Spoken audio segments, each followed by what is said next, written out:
only to put the energy into the fingers I'm working. I'm not letting my little finger do anything like that. I'm trying to just keep the weight on, in this case, the left side of my hand because I'm working with fingers 1 and 2. Let's go to 2 and 3.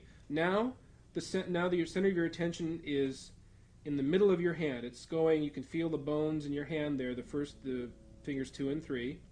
And I want you to feel as if they're going almost from your elbow all the way up your forearm, through your wrist, and into the tips of your fingers.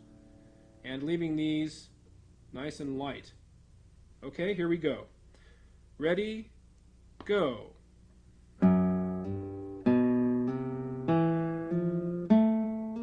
I'm going too fast, go at your own pace, or stay on one string, that's fine too. Going right to 3 and 4. Ready, go.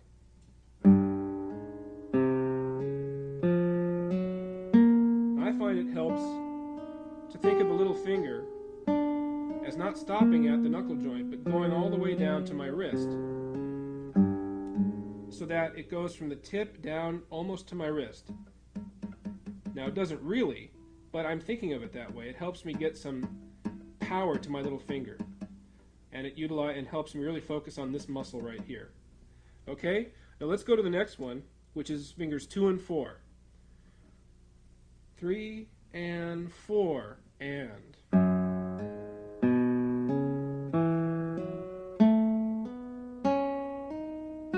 nice and crisp. Get a snap. Alright, now let's go to 1 and 4. 3 and 4, and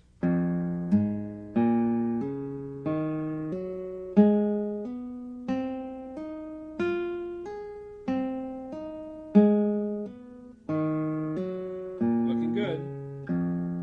One more. This is the sixth in a combination of 6. 1 and 3. Here we go. Ready, go. Focus the energy into that third finger and leave the others alone if you can.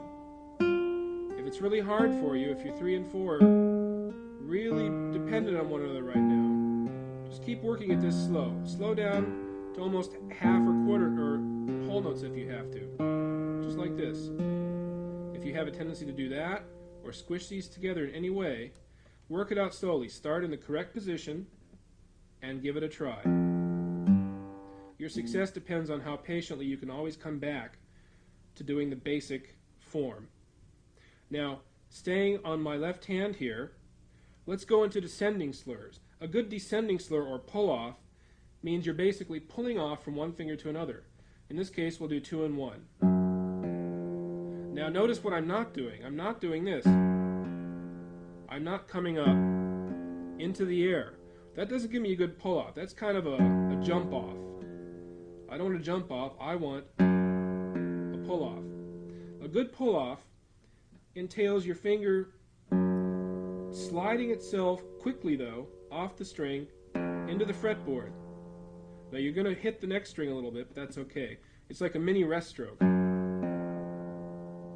that a couple times. One more time.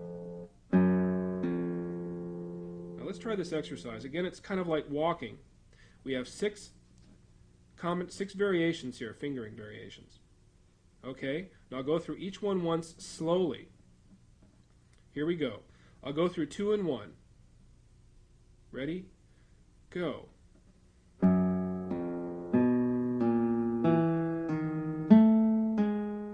I'm going too fast, slow down. Don't feel like you have to keep up with me. Again, try to only activate fingers 2 and 1. Next, we're going to go to 3 and 2, 3 and 4, and.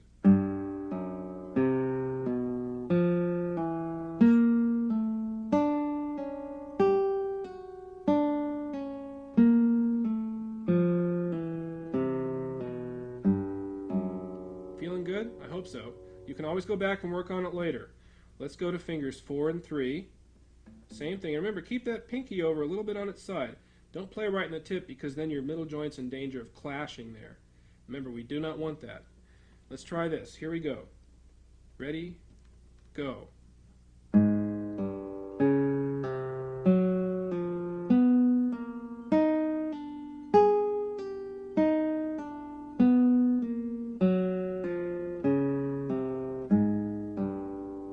Fingers 4 and 2.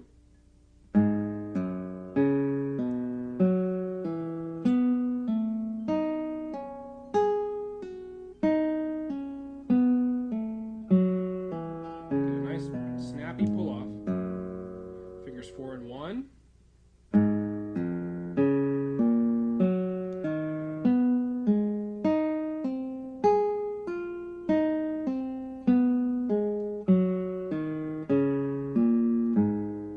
And finally, fingers 3 and 1.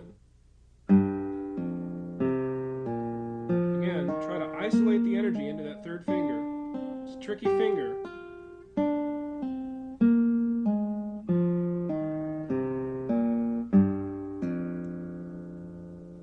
Okay, I'm sure you're doing really well. Now we have some triplets, slur variations, except in triplets.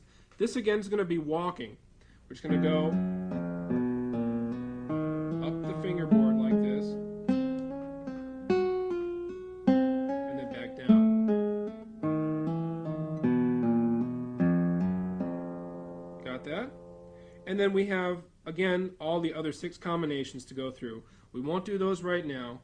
But I just want you to make sure that you get a good hammer on and pull off in these triplets. Hammer on, pull off. That's what you need to focus on in the triplet variation of the slurs. Next, fixed fingers.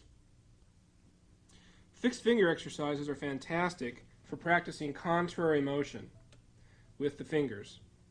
This is how we're going to do it. We're going to fix certain fingers and move the ones that aren't fixed. We're going to move the ones that are free around. At least one piece of advice here to start. The fingers that are down, I want you to think of as rooted back to the back of the neck, just like they're trees and they have roots. They're just anchored there. Again, use your weight and not so much pressure to push them down. They're just there, almost as if I were to come over and do this to your hand would fall right down. That's how much they're just weighted there. And that's going to help the fingers that are moving a lot. And I want you to think of the moving fingers as feathers, or light as feathers at least. That's going to help them move as well. Okay, here we go. Look at my left hand. We're going to start from the starting position, which is basically putting all 4 fingers down. This is a good position to start in. Now we're going to pick up the first finger, and if you want to look at the notes on your screen, that's fine. The pattern is this: 5th string and 2nd string, and 6th string and 1st string. And then we just do it over and over and over again. Here we go. I'll do each one of these just once, and I'll do them very slowly. Try to follow along. And again, if I'm going too fast, go at your own pace. Here we go.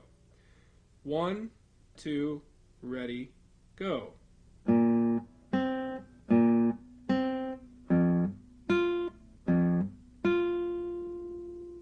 Put them all down. Pick up 2. Move it around a little bit. Get it ready on the 5th string. The same pattern. Ready, go.